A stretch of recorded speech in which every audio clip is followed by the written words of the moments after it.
are gathered here today to honor Cyrus Clark, a Jackson County farmer who left 123 years ago and who is finally returning home on his homecoming occasion in Tennessee. And though we're here in the memory of Cyrus Clark, let us not forget the dead of both sides of that terrible war. And let us not forget the dead of all Americans from the American Revolution through the Vietnam War.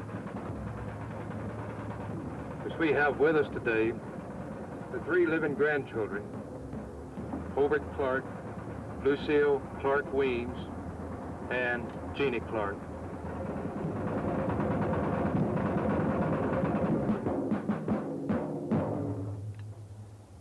Oh, brothers, you ought to have been there. Yes, my Lord, awaiting in the kingdom to hear old Jordan roll. Roll, Jordan, roll, roll, Jordan, roll. I want to go to heaven when I die, hear old Jordan roll. Oh, sisters, you ought to have been there.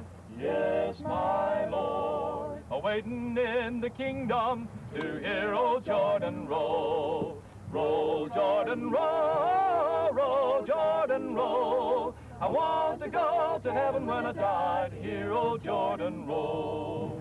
Oh, mourners, you ought to have been there. Yes, my Lord, awaiting in the kingdom to hear old Jordan roll. Roll, Jordan, roll, roll, Jordan, roll. I want to go to heaven when I die to hear old Jordan roll. The story of Cyrus Clark is the plight of the common soldier. It began in 1862 when Clark rode off with the soldiers of General John Hunt Morgan.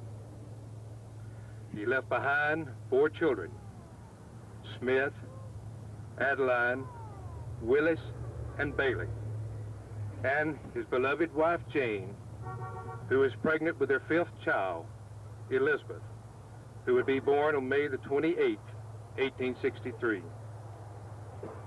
The last communication that the family received from Clark was a letter dated March 14th, 1863, addressed to his brother and sister, expressing concern for his ailing wife and his strong desire to be at home, and ending with an apparent premonition while giving his farewell.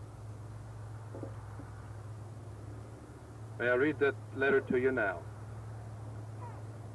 State of Tennessee, Jackson County, March 14th, 1863. Dear brother and sister, Jim and Lethe, I read my letter with tears in my eyes. I heard a week ago Jane was sick. Dr. Draper told D. Clark. I went right straight to the major, and he would not let me come. I asked him again in a week, but no, sir. He said he would not furlough man, and before night, he let Smith Crabtree go home. A. Strode told me last night Lethe was sick.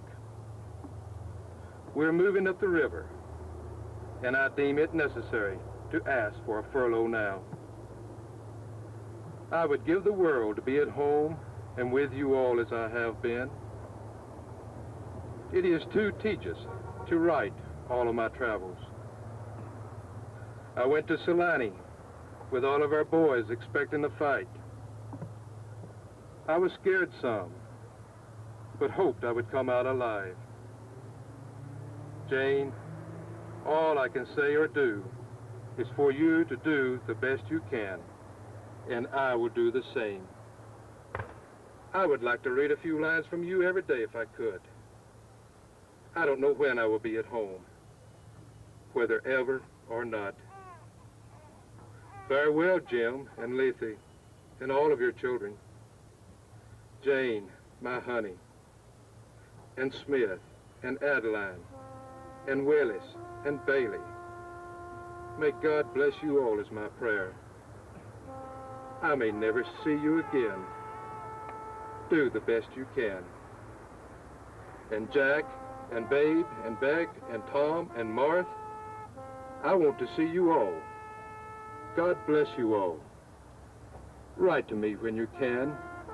I love you all. Jane, send me some sweet bread. When I received the things you sent me, I cried with joy. To James Sutton and all of my friends, C.G. Clark. Oh, I wish I was in the land of cotton. Old times there are not forgotten. Look away, look away, look away, Dixieland. In Dixieland, where I was born in, early on one frosty morning, look away, look away, look away, Dixieland. If Cyrus Clark were with us today, he would most likely blush at the thought of us considering him a hero. He would maintain that what he had done for the Confederacy was only doing a performance of his duty. Clark would agree with General Lee's statement that duty is the sublimest word in the English language. Do your duty in all things. You can do no more. You should never wish to do less.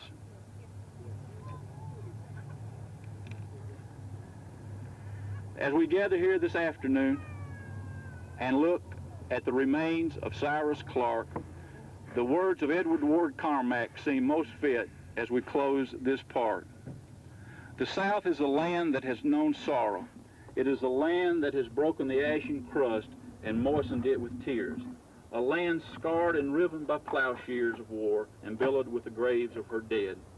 But a land of legend, a land of song, a land of hallowed and heroic memories. To that end, to that land, every drop of my blood, every fiber of my being, every pulsation of my heart is consecrated forever. I was born of her womb, I was nurtured at her breast, and when my last hour shall come, I pray God that I may be pillowed upon her bosom and rocked to sleep within her tender and encircling arms. On occasions like this, our imagination kind of runs away with us, and we wonder how Cyrus Clark would feel about this occasion. And we must conclude that he would be deeply gratified to those who have given their time, have put forth the effort to bring him from what no doubt was to him a poor country, to bring him back home to the native soil, to put his remains by his dear companion that he'd been gone from so long.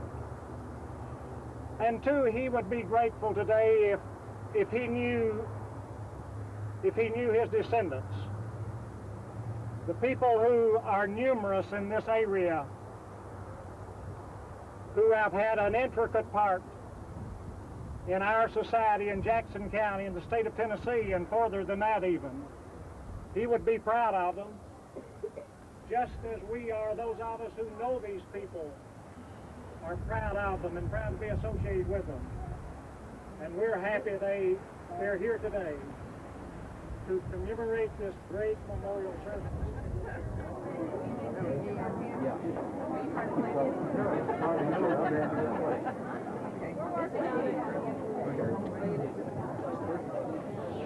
It is an emblem of the enduring integrity and the cohesive love of this Southern family, who has sought with perseverance for over 123 years to find and bring home their fallen warrior. Nations come and go. The South stood for 5 years.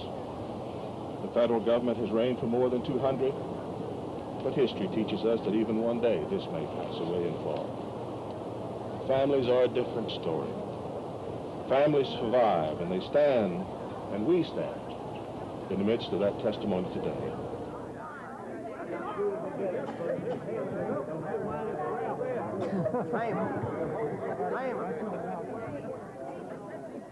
Joseph's bones rested in Egypt for over 400 years until his children took them and returned to Israel with them. Joseph's children preserved the integrity of their family.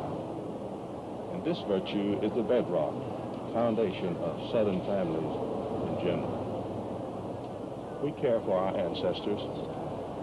We want to know who they are, what they did, and where they rest.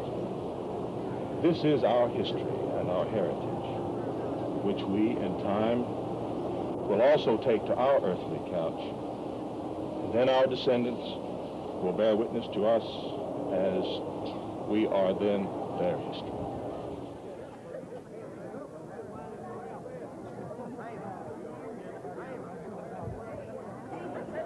Just as Joseph's children gathered his bones in that long and distant foreign land, so the children of Cyrus have gathered his bones to carry them home. Family is given by God to be faithful to him and thus to each other.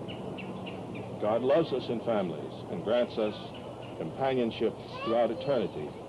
He provides us a place of peace and friends with whom to journey, beloved in blood and flesh.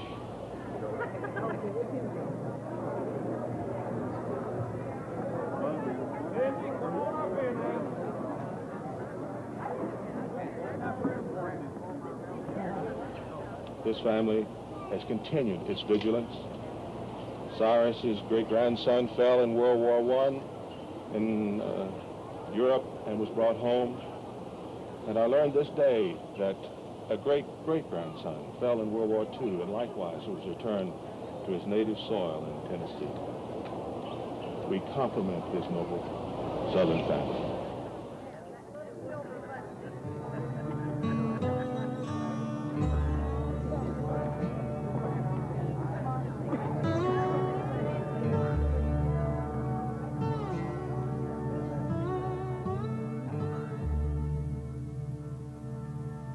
The final entry in Cyrus Clark's military record says only dead and entire entry canceled. Today we can write one more entry for Cyrus Graham Clark. Together at last with his wife Celia Jane and his family in Tennessee.